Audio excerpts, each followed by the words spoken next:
welcome back to Devils United for another transfer show. With me today, I have John. John, how are you? Good evening to you, Maisy. Welcome to have us back on again, and it's been fantastic today. But how are you? I'm very well, thank you.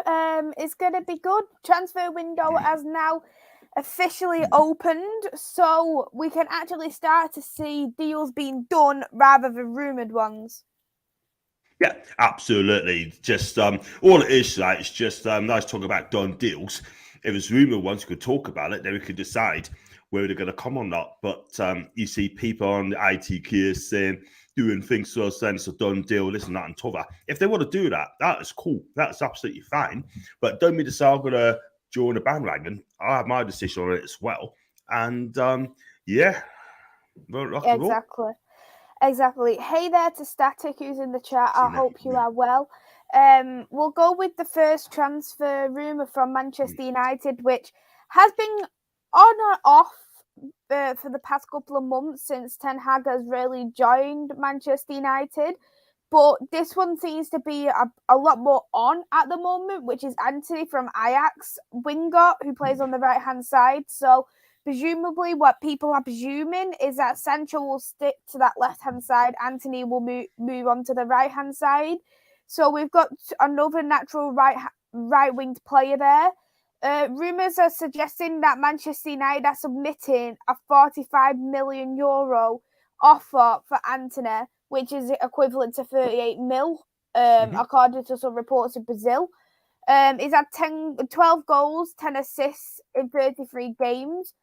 I think for me, this could be a good signing there for Manchester United. I think knowing that the wingers we do have, we've got the likes of course, Martial, who's been at Seville. He hasn't done good. He doesn't want to be at the club. Marcus Rashford, you can't expect Marcus Rashford to be coming back straight on form after the season what's just come. And of course, Alanga is far too young, for my opinion, to come straight from the youth all the way to this first team and expect to play 38 games in one season. So as much as people probably think there's other areas we need to sign, I think a winger is definitely one we do need. I do agree it's not an urgent request, but it is an area for me what I think could need strengthening. But for you, John, what do you think of this rumour from Anthony? I think he could be a good player for you guys, and he's very, very skillful, trickery, and he scores as well. He's in transfer market. He's rated at 31.5 million quid. We are a lot more than that, by the way. He's played 23 appearances for the Ajax side, scored 8 goals and 4 assists. And starting 11 games, 62% starts when he starts, and he 57 minutes as well, and goal participation, and it's 12%. So look, I think this guy is such a talent. He is 22 years old from Sao Paulo, and for the Brazilian national side, he has scored 0 goals and he's already won 6 caps. But this one, I think it'd be exciting. He played under Ten Hag at Ajax, and he knows him. Eric knows, and Andy knows Eric, and he knows what to expect from him when he does come and join, if he does come and join. And it's going to be rated around about 45, 50 million quid. Could be a bit slightly less than that. But I think it's the sort of player that you need. It needs a fresh output, because Martial, I think he's done at United. I can't lie, but you need someone new in there. He's going to make a difference, and this guy's going to make a difference. And if you get him, I think it'd be a good buy. But I don't know who else is after him, by the way.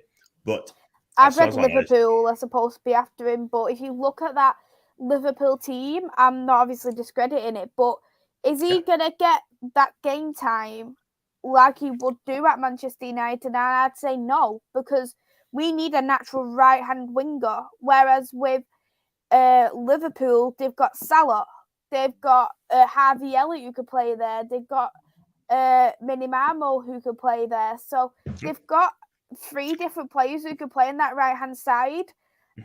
Whereas with us, we don't have that. We've got Sancho, who's got forced to move over to the left because our left wing players are not good enough. Yeah, absolutely. I mean, go back to your question, would you get a game at Liverpool? The answer to that one is no, because they got so much competition at Anfield on that side as well. And he's got a better chance going to Old Trafford to get game time if he is going to come to use. And look, it's too much competition at Anfield right now, and Eric Ten Hag's going to change things up. If he does that, he's coming as the new manager. He's going to get everyone to go.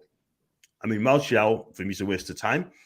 Sancho, I think he'd be given another chance at Old Trafford. But listen, I think it'd be a good signing for you as well. And it's going to take him time to adapt to the Premier League. We all know that. But if you get him, well done. Mm-hmm.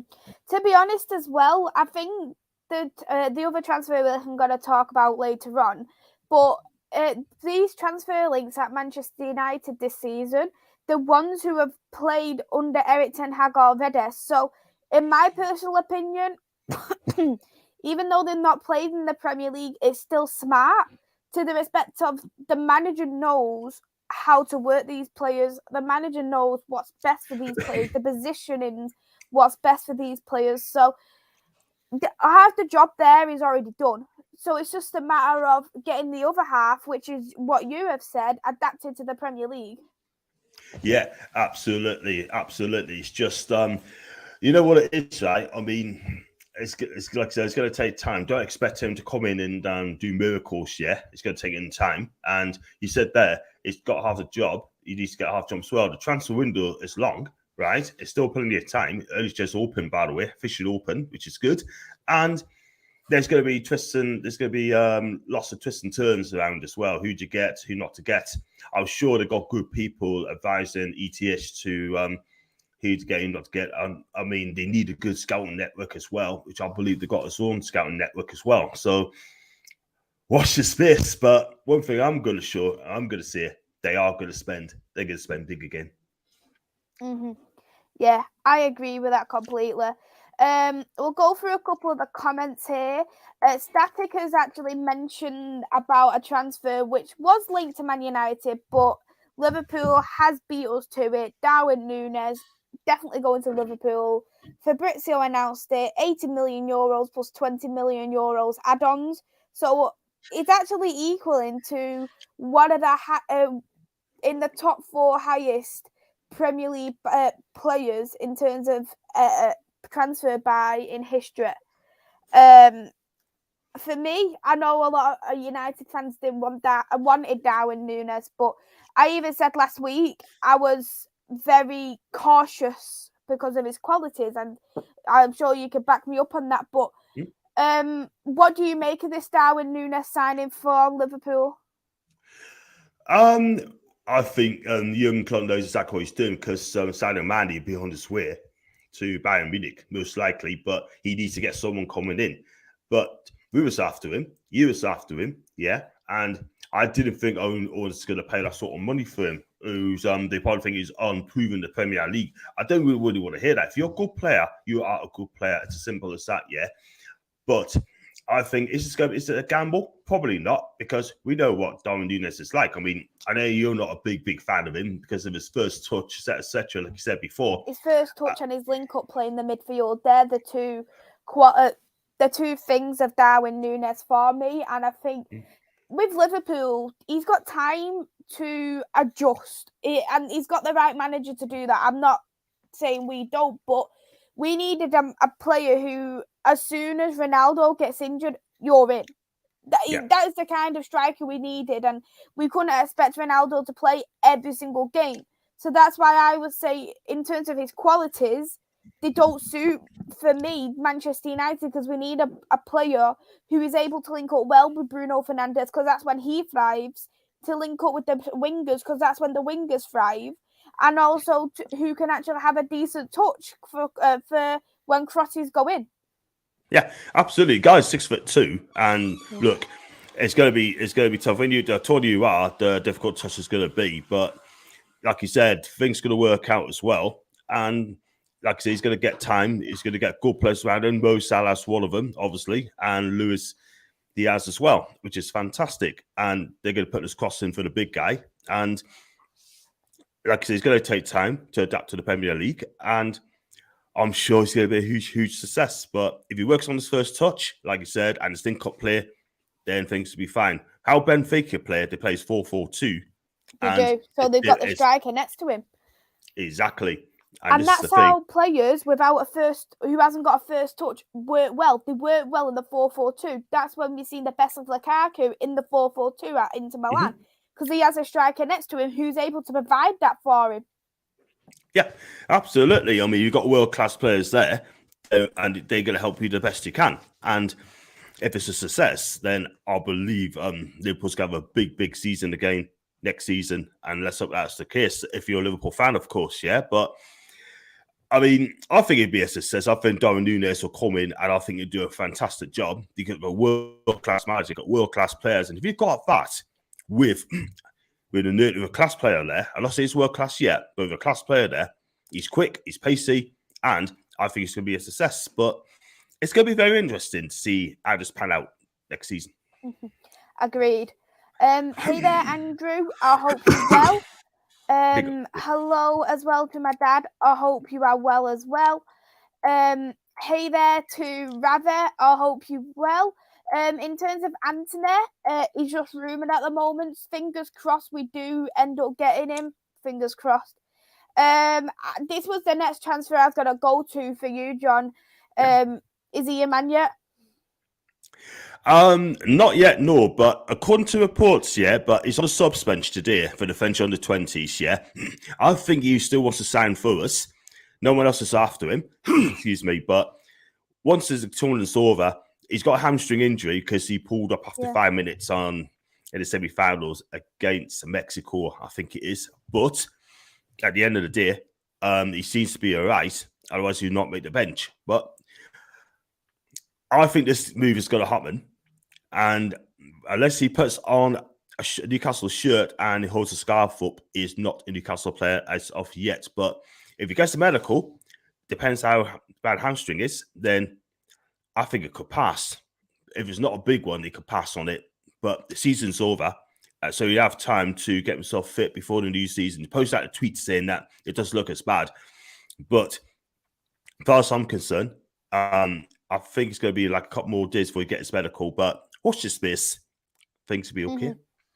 Yeah, I was looking as well because I can see that he's been people saying that he's been in a way hinting that he's going to be joining Newcastle. He's been writing like certain tweets where it's leading people to believe that he's going to be signing because he posted like a tweet of emojis and people automatically assumed, oh, is he going to be a Newcastle player very soon? Yeah, absolutely. You know what it is? This is why I don't look at players' tweets nowadays. I just cannot be bothered. I can't lie. It's nice to have a look at it, but I don't really reply back because at the end of the day, I mean, all these people say, come on, sort of thing. You don't get a reply back from them anyway, so that's another thing. But listen, I like reading their tweets. I like reading the players' tweets. I like reading Isaac Hayden's tweets as well. I think he's a great guy. But listen, at the end of the day, I mean, look, he's just giving us clues, isn't he, on the social media. I think this move will happen. And I had someone today on Be Sure saying that if he comes to Newcastle, they're going to chuck in the under-23s, which I think is a complete utter waste of time. This guy's been playing games for his club, started with him. Yeah, every single game. You don't go from playing 20-odd games, right, which you have been doing, to go to the reserves team. You just don't do that. Otherwise, you best just stay in France, get some more experience. I agree. I completely agree. And I think, in my opinion, though, I don't think he will be that regular first team player. I actually think he's going to be a rotational player until he gets to it, until he adapts a better to the league. I know we've seen, of course, Bruno Gamazzi. He wasn't an instant first team player at Newcastle, but he built up after a few games to be an undroppable player. I'm not saying, of course, this is going to be the exact same situation, but if he went to January next season, he could be that first team player, depending on how he picks up in training, how, for instance, he picks up in games where he's needed, or even if another player around him gets injured. Yeah, absolutely. I mean, we definitely need a striker coming in and somehow as well. But we've got Callum Wilson. He's not going to get us go through 38 games because it's injury record, yeah? If he gets injured, then we're going to have to put a 19-year-old up front with huge responsibility, right, to carry us over the line. but he could come in, he could surprise. We play good football under Eddie Howe. It's going to suit him to the ground. And, but you're right. I don't think he's coming straight away.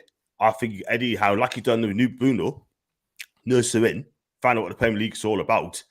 He may play him in for the Atalanta and let Kobe Bao game for the PC and spending, check out from there. But this guy is going to be an absolute stellar if he copes in the Premier League. Needs to be thought though.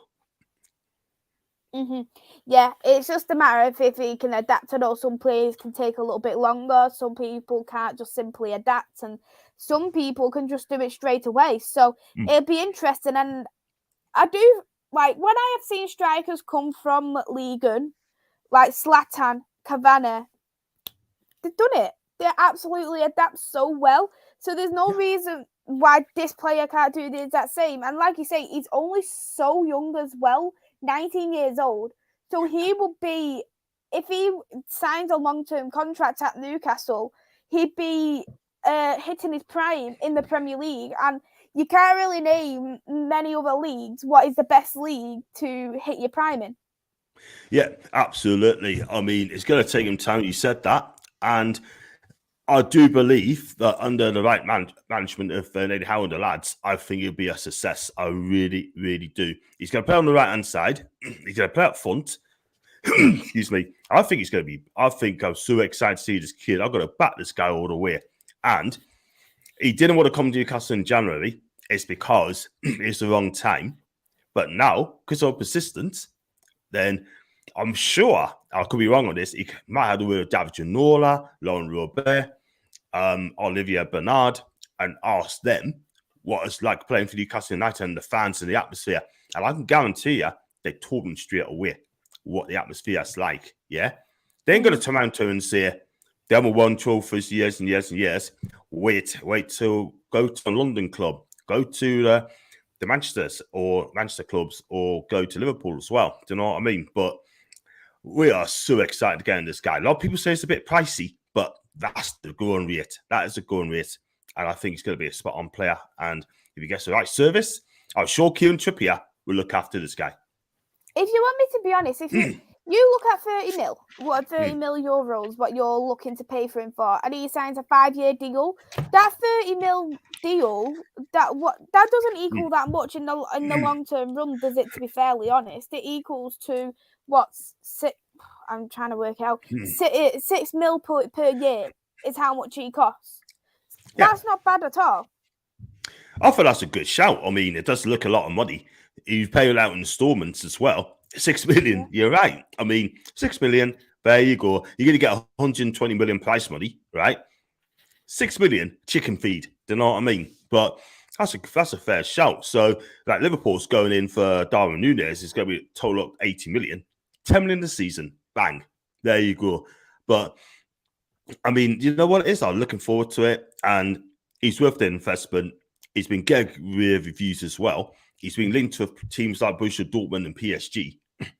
And I heard that your lot was after him as well, but never came to it as well. But look, well, I've got to believe in this kid. Eddie Howe's going to turn into a super player. Do you know what I mean? But it's just so excited for the kid. Do you know what I mean? We've not got these kind of signings under Mike Ashley. There's no way.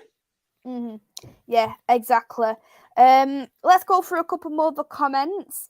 My dad has asked, who do you think will be better at Darwin and Haaland? I think this is going to be a difficult one because I think the differences between Darwin and Haaland is I think Darwin will take a little bit longer to adjust, whereas I feel like Haaland will be thrown straight in. So it's a tough one in my opinion, but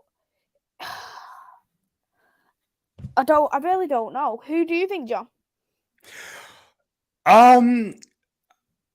To me personally, I would say Haaland. I say Haaland. He's so injury prone, isn't it? That is just the problem with Haaland. He's so injury prone, and if he's getting injured quite a lot already in the Bundesliga, how often do you think he'd injure himself in the Premier League when you have got defenders there such as Thiago Silva, you've got the likes of Virgil van Dijk, who will be tackling him to win the ball back. Yeah. Well, they're both 6'4", aren't they? It's going to be a battle to the survivors, to know what I mean? But you're right. I mean, his injury record's not the greatest, I can't lie, but I'm sure Man City's medical staff are pretty good. I know they got the best. I know that's a fact. But the bottom line is, it all depends how he copes, and it all depends on the training he does as well. Again, he's physical ready for the Premier League, and the stature he's got on him is a big lad as well, big strong lad, and he have no problems. But he's missed a few games, and he last season as well. He missed a lot, and I think Borussia Dortmund did well to get that kind of money for something like just over 50 million quid. Bargain for Man City, but I think it could have been a lot worse if they saying 80 million quid. That's why Bayern Munich pulled out the deal. They didn't want to spend that sort of money as well. They really wanted that guy because it's at the wrong time. Because if they know Lewandowski is going to go, right, I guarantee you one thing: they would not have gone for Sadio Mane. They would have gone for Erling Haaland. Mm-hmm. True. I think it is one or the other. If Liverpool didn't get Darwin, they probably would have tried to get Haaland. But if I do look at the way Liverpool do play in terms of the front three, they're all mostly more winger type based who play as a false nine. Probably Doug will be able to, who's in the chat, will be able to tell me better on this. But when you look at the front three in particular, it seems their natural roles are more winger roles. So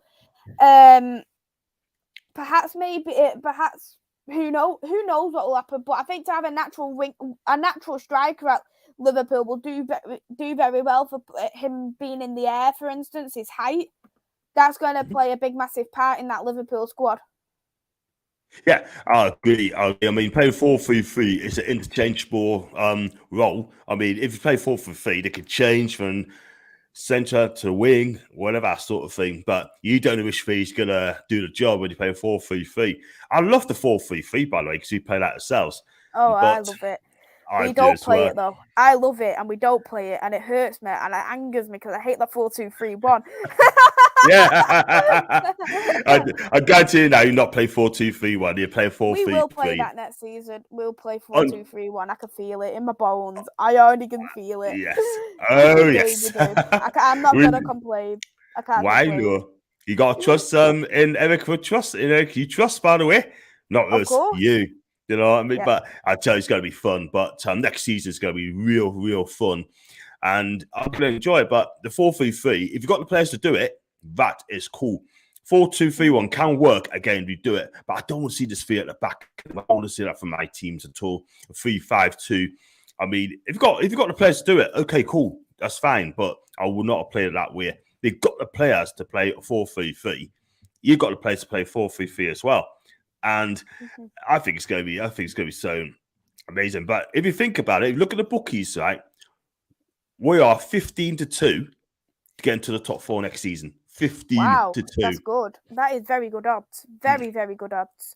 Wow. And it's based on the way we finished last season. That's great. That's absolutely great. Luca is in the chat. Hey there to Luca. I hope you're well. Luca. Hey there, I like coffee. I hope you're well. Thank you for tuning in. I'm sorry to hear that you're not feeling too good, but I do hope you are feeling a lot better soon. Send you my best wishes. Hey there to Nippon. I hope that you are well. Diego as well. Hey there, Diego. I hope you're well. Thank you for tuning in. I like coffee has said Chelsea are planning to buy a lot of nice targets. One of them that I've seen actually was who was it now?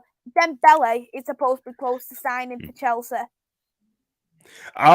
Very interesting. It's like the Barca. That's a Barca one, isn't he? The one Osami. Yeah, the one from Barcelona. But I think they're getting him there enough on a free because from what I've been reading. But he plays on the right hand side, so they play 3-4-2-1. That's Chelsea's system. And if he plays on the right hand side, so that means Mason Mount, who plays on the right hand side, what's going to happen to him?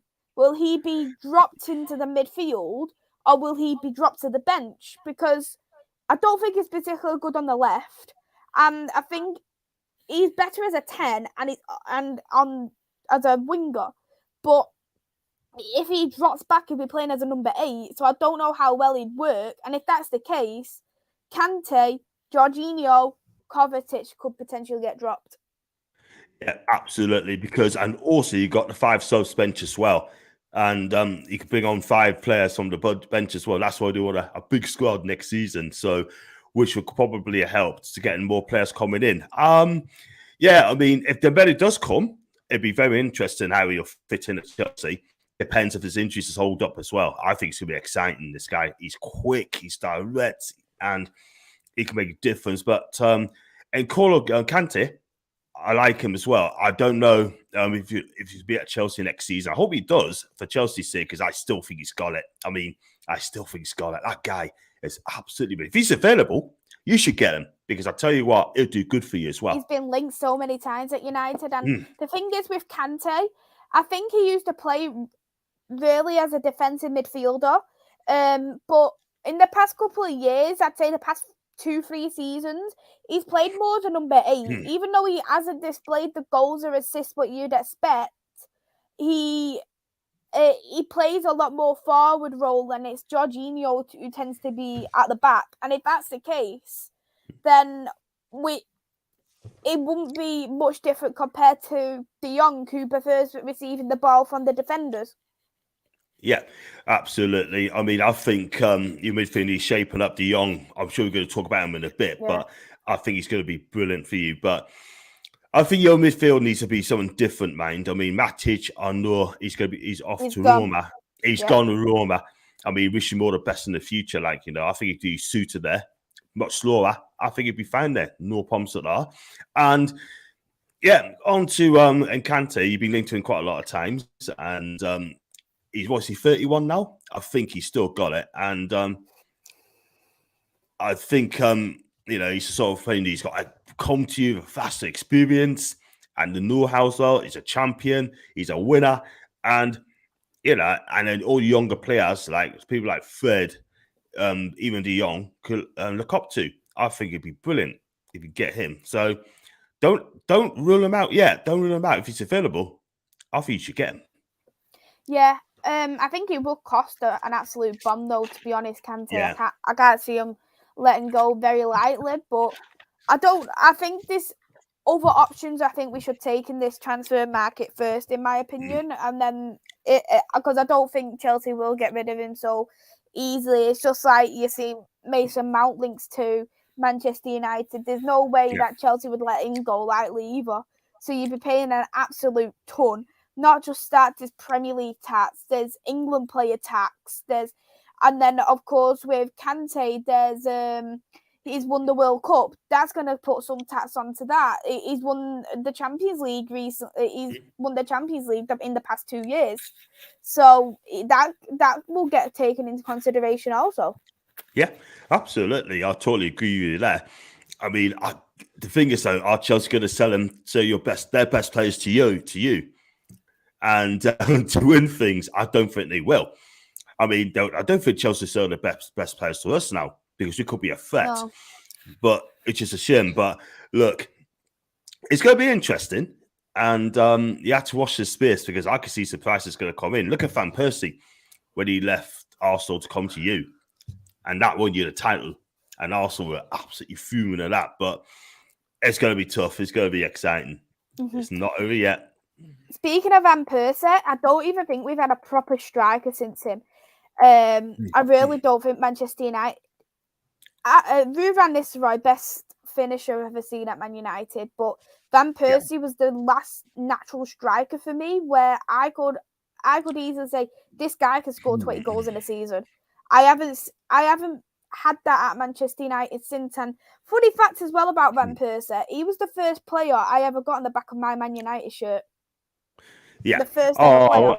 Oh, wow. I tell you what, though, I mean, Ruud was fantastic. Absolutely brilliant. I mean, when he sold to Real Madrid, I mean, I thought that was a big mistake. Honestly, it was. I would not have sold him to Real Madrid. There's no way. I mean, could have sold to another Premier League? Definitely not, because you can come back and cause you problems as well. But he had 5 seasons at United. That guy was a natural born finisher. When I watched Newcastle against United, right, I was always worried about Rude every time. He scored more goals, right, against us. More goals against us in a game. That is unbelievable. We just cannot look after him. We was after him as well, by the way. But he was always going to go to Old Trafford. He was always going to go there. Mm-hmm. Yeah, definitely. We'll go through a couple more of the comments and then we'll go on to the next transfer link. Cool. Hey there to Doug. I hope you are well. Hello there as well to my queen. I hope you are well. Big up, Nick. I am not happy with a certain transfer who's linked to Chelsea, Calvin Phillips. No, don't do this. No. I am not impressed. Static has said Matic is joining Roma tomorrow, 1-year deal. Yep, we've heard that. And I think that's going to be a good move for Matic, if you want me to be fairly honest. I think knowing where he is at right now, I think he's such a brilliant defensive midfielder. And the qualities he has, I think it suits Serie A so good. Perfect move for him. Absolutely perfect. I mean, Jose's got a project at Roma, yeah? He completed his project, and that's winning a trophy with the Europa Conference, yeah? People's going to diss that trophy, right? Oh, it's only a small trophy. No, it's not. Look at the way Jose celebrated with the backroom staff and the players. You would have thought they won the Champions League. And you would have thought so. And look, at the end of the day, I think it's brilliant. I think it's a brilliant move for him. I think it'd be suited the Italian league. Like I said, it's much slower. I think it'd be perfect. With the midfield it got, I think Roma's going to do a lot of things next season. I think Jose is about 3 players away from getting it right. I mean, I truly believe that Roma could be very, very close to winning the Scudetto next season. Very close. And I will say that because Jose wants to get it done. He wants to get that job done. Yeah. And you look at the back three they've got Chris Smalling, who's been absolutely outstanding, right? Mm-hmm. And I'm impressed with Roger Ibanez as well at the back. And I tell you what, though, it's just absolutely fantastic. No, back three is fantastic. When he first came to the club, it was 4-2-3-1. They started well. And all the people say, like, oh, this plays boring football, yeah? Let me say it now, right quick. This transfer start about Roma. They play attacking football, scoring plenty of goals, right? And even Roma fans do not expect this at all whatsoever. Yeah? They just love Jose. They love him there. And Tammy Abraham, that guy, is absolutely fantastic. He's been breaking records in Serie A this season, especially the first season. Yeah? And let's be real, he's beaten Gabriel Batistuta's record. And to do that takes some going. It takes some going. And big up for Tammy, big up Jose. I think Roma's going to be very, very close to get that defense right. And Tammy Abraham scores, and Saniola stays injury-free. I think Roma could be very close to the Scudetto. That would be very, very interesting to see, wouldn't it? Yeah, it would be. Mm-hmm. Hey there, Foxy. I hope you're well. Thank you for tuning in. Foxy did have actually a point here. I'm not telling myself anything, just stating facts. Darwin have missed 13 games through injuries in the past 3 years. In the same time, Haaland has missed 36 games. That's a lot, isn't it? That's a lot. 36 games. That's a season's worth of games in 3 seasons.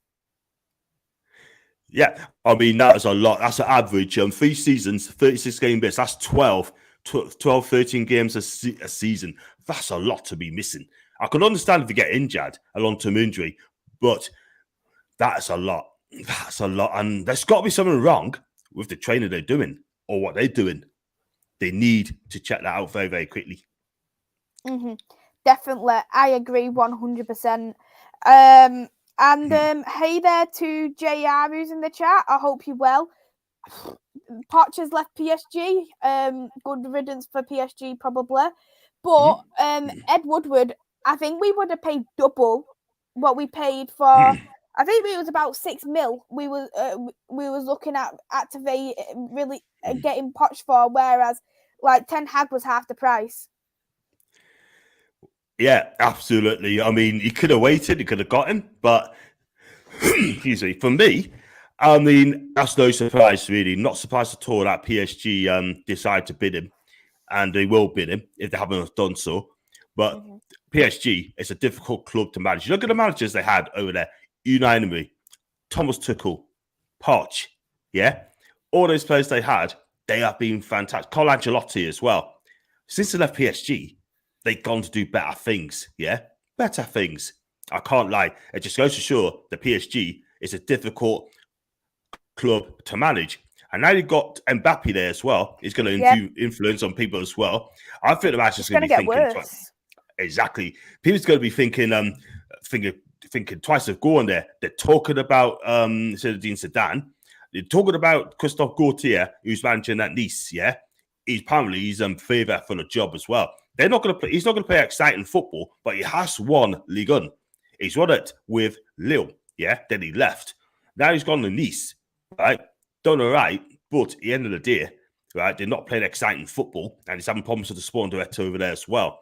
That'll be very interesting to see how Gaultier does if he does go to PSG. But I tell you, should be the manager of PSG, Kylian Mbappe. He should be the manager now.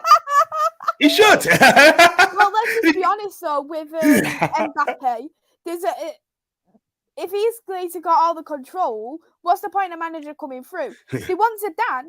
Zidane is not going to accept Mbappe telling him what to do, knowing that Mbappe has got this voice now to say, "Oh, Zach Zidane, I'm not in a good place with him." But a player should never have them rights, never, and stuff like that really does ruin football. Yeah, it's ridiculous, absolutely ridiculous. Yeah, I mean, the player's job is to play games, win games, and do your jobs. Whatever position you're asked to play, do your jobs. Okay. Now the thing is, right, you're getting Mbappe. They come in and they run the roost. How weird, man? Nah. I mean, if I was a manager, right, I want to manage. And I'm sorry, but if I had Mbappe, having influence into it, I'm sorry, no, it's not going to happen. There's no way. I will not touch that job. It tells us everything now about the PSG. I'll tell you now, they would never, ever win the Champions League until the manager gets time and the players just do the jobs right. They got good players there, man. I mean, Marquinhos, yeah, he should be leaving to come to Serie A or the Premier League, yeah? He should be leaving. Verratti, right, I think he's wasted there. Let's be real. He should be going back playing the Serie A playing the Premier League, yeah? And I think Andorra's wasted. He's not even I know he wasn't at Man United, but he's got such good talent under Herrera, and I think that he really does calm the midfield down so much, and he doesn't really get that game time at PSG.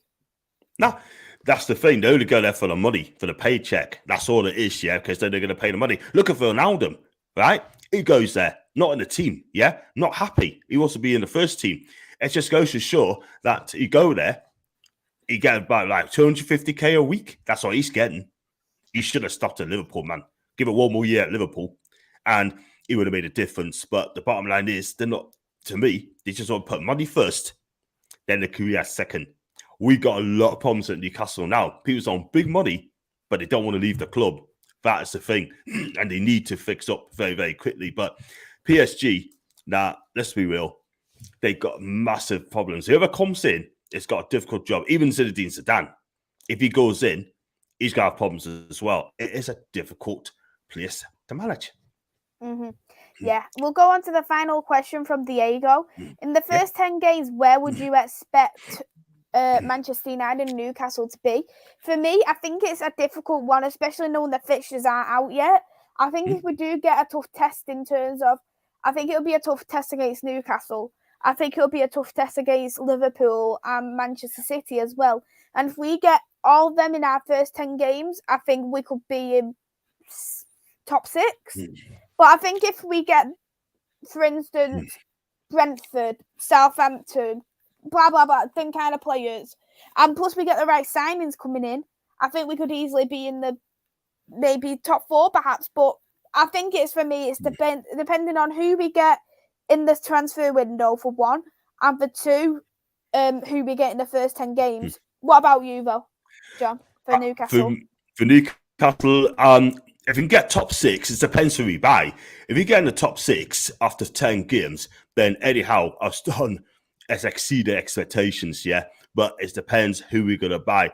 I need to be confident as well. I need to be positive as well. As a Newcastle fan, I need to, because at the end of the day, right, we got our club back. That's the most important thing. The players are a lot happier. If Eddie Howe came in and started in November, which he did, then we'd be in 6th. If the season started in January, we'd be in 4th. Yeah, Champions League berth. Yeah, it depends who. The fixtures ain't going to be easy. Who will we get? Yeah, we have to have a good pre-season. If we have a good pre-season going into new season, then I'll be over the moon. But what I see in pre-season, I want to see snippets, which I'm going to see this season, not snippets what I'm going to see from last season. We did not start well because Stevie Bruce, right? Or since I Steve Bruce, right, got sacked after 7 or 8 games. We haven't won a game in 14, right? Before we won against Burnley. If you won, like, say, 7 more games, right, out of the 14 we've wasted, I think Newcastle could well have been in the European Conference. And that would have been an amazing season for us. But top 6, top 7 for us this season. Mm-hmm. What other leagues do you like? I know, John, you like Serie A. You like the Scottish League as well. To everyone in the chat, bar Premier League, whatever legs, I like Serie A. Yeah, I thought you did. I quite like as well Liga Portugal. I think that's quite a good league. I think there's a lot of underrated teams as well there. Sporting, Benfica, Porto, Braga, Santa. So I think they've got quite a few good teams in there. I think it's quite an underrated league in my opinion. But let's go anyway with the next Manchester United transfer, which of course we did touch on last week. Frankie de Jong. What come across with Frankie de Jong is that we actually did make an official bid for de Jong. And that was for 60 mil. Got rejected. Not too sure why Man United's done that. It was stupid. We all know that was going to get rejected, but we're supposed to be making another bidding into this week or next week. We know Frankie de Jong has been asked as well during international duty about Manchester United. Someone's asked him, are you leaving the beaches for cold of Manchester? And he just laughed and said, no, I can't say anything. And I think a lot of people are taking that in a respect of, oh, is he really coming to Manchester United? Because he would have said no straight up. They ain't going to turn around and say, yes, I'm going to leave Barcelona to go to United. They ain't going to come out and say that. No one don't do that, don't they? Come on. Why did they ask silly questions like that? I mean, I can remember Graham doing this. So I was asked about players coming in. He speaks the truth. They said, even Bobby Robson come and say, I spoke to that player. I spoke to Jonathan Woodgate. I spoke to Cleverson. You spoke to the people, right? And, you know, they saying that they're going to look into it, etc., etc. Talks are ongoing, right? But until then, we can't say much, but talks are definitely ongoing. But some clubs don't even say a word. Do you know what I mean? This is why clubs always have to come in and say, look, listen, you know, this is not true. Nip it in the bud, yeah? And we just leave you alone. But they ain't going to come out and say that. No way. Because they just let it carry on, let it talk shite, this and that and talk that, excuse me. But at the end of the day, right, you're quite right. I mean, de Jong ain't going to come out and say, I can't say anything. He ain't going to tell you the truth, really. But 60 million and he got rejected. I think they paid that sort of money anyway when he came. So they probably have to up it to about 80 million to get him. Do you know what I mean? But does he want to leave Barcelona? That is the thing. But if the worst came to the worst and they have to sell him because of financial, right, then they're going to have to understand. People have to understand why he has to leave Barca. It's a sporting decision, yeah, or it could be a financial decision as well. But I hope that if you get him, I think that'd be a major, major coup. I agree with that completely. I did read reports that he is actually more open now for joining Manchester United.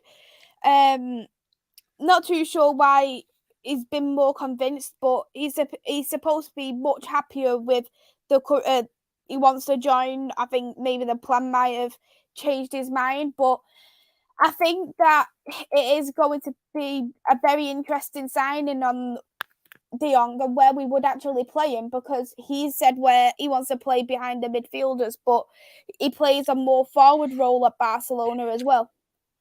Yeah, absolutely. I mean, he can play anywhere in the midfield. I think that guy is absolutely brilliant, and I think he's so exciting to watch. And he could play the ball, he could pass the ball. It's like a Dutch Busquets. Someone's going to get that ball, spray the ball about, and it's going to be fun. But you just got to keep plugging it away. And I think if you get him, I think that is the standard. That's other players is going to come and join your club. They're going to look, who am I playing with? Frenkie de Jong. Wow, what a player. You could tempt him to come to United. I can get more players. I want to come as well. I want to play alongside him, learn from him. That guy is brilliant. He really, really is. And it's just so good to see, good to watch. He's an artist. Yeah, he's an artist. And it's just brilliant. I wish we had a player like Frenkie de Jong for Newcastle. But yeah. Sky Sports actually released some stats with Frenkie de Jong, plus as well Fred and Scott. So I don't. This is obviously the current stats. So the games overall, de Jong's had 32, McTominay's had 30, Fred's had 28. Goals, de Jong's had 3, McTominay's had 1, Fred's had 4. Assists, de Jong 3, McTominay 1, Fred 4. Passing accuracy, de Jong has 91%, Scott has 86%, and Fred has got 84%. Chances created, de Jong has 43, Scott has a 23, Fred has a 28. So that's basically double what the pair of them have got. For me, probably puts Scott in a bad limelight. Not that I'm going to be fussed about that one, though. Don't say to upset McTominay, because Nick is in the chat and she loves Scott McTominay. She really does love him, by the way. But out of this way, I mean, de Jong's levels about the other as well. Fred, big up to Fred, by the way. I think he's had a brilliant season for you lot as well. He has stepped up, and I think he's going to get better now, and he's definitely going to the World Cup with Brazil. I know Newcastle fans are saying that he's poor, he's absolutely crap, but listen, this season, I'm judging him on this season, he has been absolutely brilliant, and he has stepped up. And as for Bruno, I mean, he'd be definitely going to the World Cup. We'll come to him in a bit if you get a chance. But look, de Jong, he's levels, and if you can get him, it'd be an absolute upgrade. And what's going to happen to Scott McTominay if you do get de Jong? Well, people are saying it's going to be Young. They're trying to say it's going to be a Scott and de Jong partnership. No, please don't do this to me. But I really do like Fred. I love Fred. I honestly do. I actually think he's been probably our most underrated players this season. I just think when you do look at them kind of things, could a de Jong and Fred partnership work well together? Would that really complement each other? You never know unless you try. But look, I think you're right. I mean, it's got to work and gives time. If Scott learns from Frenkie, if he learns from him, then he cannot get far wrong. And this guy has won things, yeah. And he's been a champion at Barca, La Liga, champion at Ajax, Eredivisie, yeah. He has won things, and that's the most important thing. But one thing I can say, right, just learn from the master. That's all I can say. Learn from the master, and then you can take on board, then everything will be cool. Definitely, I agree. We'll go through a couple of the comments, then we'll do the last transfer for yourself. I like Coffee. Who's the next Man United captain? Hasn't been announced yet. But if I was going to pick, I would prefer Bruno Fernandes as the captain. I know a lot of people want Ronaldo for the year. A lot of people want De Gea. But for me, I want Bruno Fernandes as the captain. I actually done a show on Rich Sports on who should be the captain at Manchester United, and I put a case up of why I wanted Bruno Fernandes. And I just think out of the players who we do have, he does display the most. He's a long-term solution, plus he displays the leader roles. He's got experience as a captain as well. You don't want to put in a player who hasn't had captain's experience, who isn't vocal as the captain. You're just going to be in the same situation as Maguire. But agree. What about you, John? Who do you think should be Man United's next captain? Oh, that's a good question. I've got a feeling if you get Frenkie de Jong, I think he could be captain. Ooh. He could be, but you never know. But for me, if Ronaldo steer, I think it'd be Cristiano, to be honest with you. I think he'd be your captain. I think he'd be your captain for me, because if he steers, I think it'd be him, because he's got experience. He's won things. He's a leader, yeah? He knows what goes on, and people will listen to him as well. But for me, all day long, it's going to be Cristiano. Yeah, I just look at him, not that I would not want Cristiano as the captain. I just think there's no point in giving someone their captaincy for a year just for them to leave. You might as well just give someone their captaincy who you know is going to stay, who already displays leadership roles for me. Yeah, absolutely. I mean, to be a captain, you have to have leadership skills. You have to know what you're doing. I know it's tough. For me, if I was a captain, I'd rather have like a goalkeeper or defender as my captain. Yeah, a leader, so you can see everything on the pitch. When you play up front, you can't see it much. But I think it's all about being keen, being a leader. And you've got to talk to them, whether you like them or not. You still got to talk to them, yeah? Tell them where to be, talking all the time for the whole 90 minutes, yeah? If you're 4-5-0 up, yeah, you got to do the same. Simple as that. And that one is going to be very interesting to see who's going to be United's club captain. It's going to be exciting. But one thing for sure, Harry Maguire will not be your captain next year. I don't think so either. I really don't. Hey there, Vincent. I hope you're well. Thank you for tuning in. Hey there as well to Reese. I hope you are well. Thank you for also tuning in. JR said McTominay needs to worry about James Garner, never mind De Jong.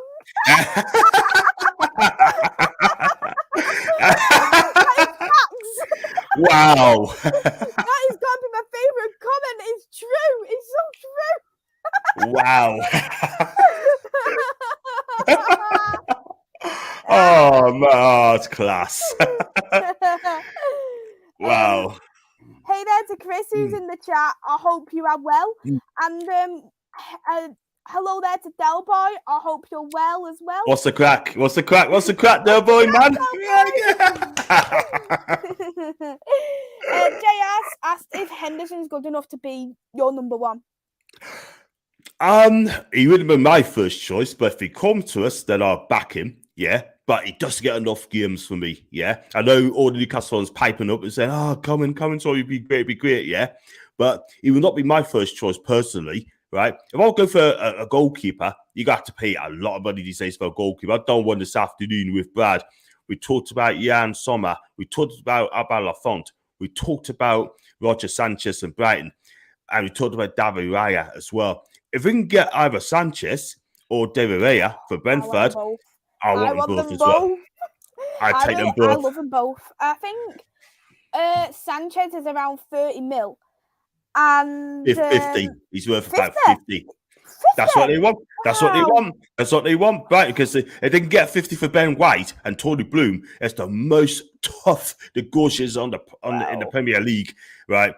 He's not selling for no more than 50 David minutes. Raya would be a cheaper option. I know he's a little bit older, but he's a cheaper option. And he's still good. He's still they're both international, aren't they, in terms of Spain? They're all three. Both of them are Spain internationals. I think they're great. I really do. I like them both. Yeah. I remember when Brentford got through into the Premier League, I even said their goalkeeper is a brilliant goalkeeper and one to be looked out for. And you could tell when he was injured how it was for Brentford, to be honest. Yeah, and the thing is, right, I mean, we're the richest club in the world, yeah? We need a goalkeeper. We should be bullying teams like Brentford and Brighton for their players to come to us, yeah? Because at the end of the day, right? I mean, no disrespect for Brentford and Brighton. They're good clubs, yeah? Brighton are a lovely club, right? And nice people. Brentford, they're a friendly club as well, yeah? But we should be bullying these goalkeepers out to come and join Newcastle. We have to, because at the end of the day, we're going to build a team, a special team under Eddie Howe in the years to come, yeah? Do you want to come to a project, or are you going to be quite happy playing for your respective clubs, yeah? But again, are those clubs going to do business with Newcastle United? Interesting. It is interesting. Exactly. But so it's going to be interesting, but we are going to get a goalkeeper in the summer. We need to, because you do need a goalkeeper. I love the Braca, but he just cannot play for his feet. And that's his distribution's not the greatest, but it serves shot stopping. I can't argue with that one. He's been fantastic. But Eddie Howe was specific goalie. Yeah. And this is why goalkeepers like Nick Pope will not be on that list, because he cannot play out for his feet. Exactly. That is actually a really true comment here off Reese. 2 goalkeepers there we could have signed. Back 4 hasn't even improved. Really hasn't. Back line not even improved. So I agree with that completely. Yeah. So John, what other transfers do you have? Just got one here, right, out to left field, right? It's just new, right? But this is about Serie A, right? Well, according to reports, which is Football Italia, right? I don't know if you heard of this defender. It's called Mirin Demiral. Now, he plays for Juve. He's a Turkish defender. He's 6'4", right? And we've been linked with him. We linked him on a season-long loan, right? His permanent deal around about 20 million quid. Now, if you want a defender, right? I mean, Botman's for first choice, yeah? But he's a damn good defender, Demiral. He's a damn good defender. Gets booked about 10 times a season, but he's injury prone, and that is the thing. And if he had that many injuries, you've even not got rid of him at all whatsoever. He's well on loan at Atalanta, go back to Juve, but it'd be very interesting to see how it pans out. But on to Sven Botman as well. He played in Wales for the Dutch side, and AC Milan apparently has pulled out the deal because they haven't got much of a budget. Yes, they got a takeover. They haven't got much of a budget, and they're not going to spend more than 30 million quid on this guy. But Newcastle's offered more money. And I've seen news reports as saying that he doesn't want to go to Newcastle. He only wants Milan. He will not get an opportunity because Milan do not want him. Milan's after Gleason Bremer for Torino. And that means we've got a clear run. Even the reports of Milan in Italy are saying that we've got a clear run because they're pulled out on Botman. I think Botman wants a Milan move, but he wants his future. He wants his future sorted out next in a couple of years' time. But if we do get Botman, this is only my concern is, and I haven't said this at all yet. If he comes to Newcastle, is he going to perform? Because he would rather play for Milan.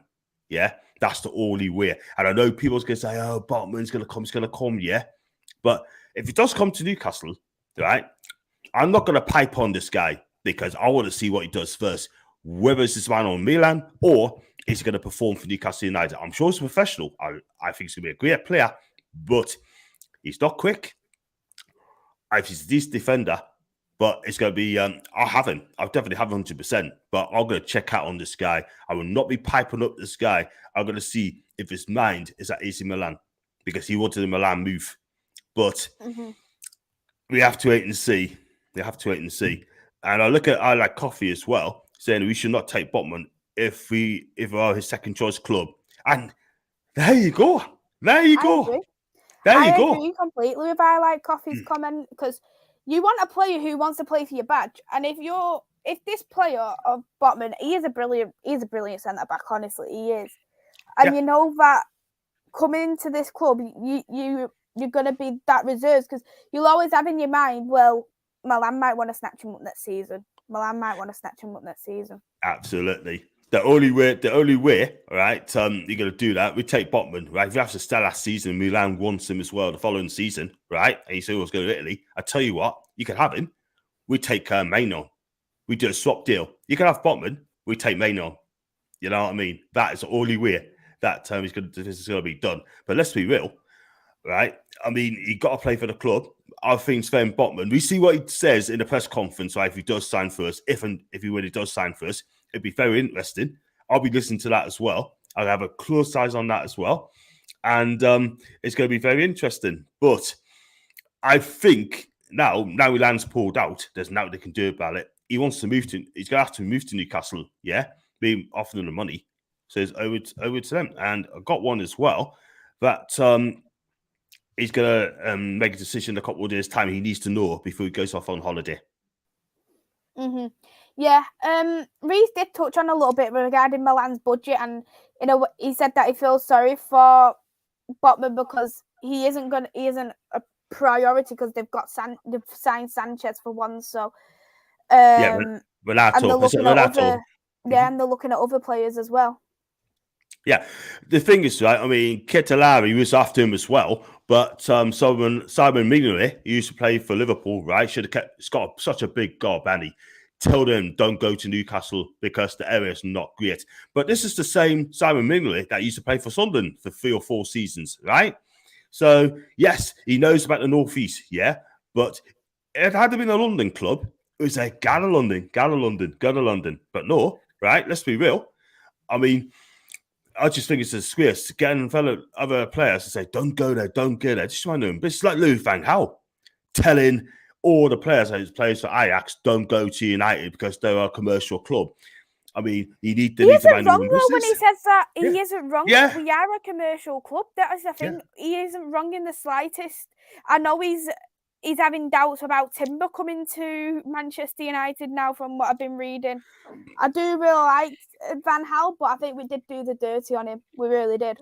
I have to agree because he won the FA Cup and he's just getting it right at your club. Just getting it right. It's not exciting to watch, but it's winning football. It's like your mate, Diego Simeone, right? People was having a go at him because he doesn't play exciting football. I take him all day long. I mean, if Eddie Howe ever leaves Newcastle, right, lays the foundation, right, I'll pay Simeone 50 million a season to get this guy over. I know you love he is a winner.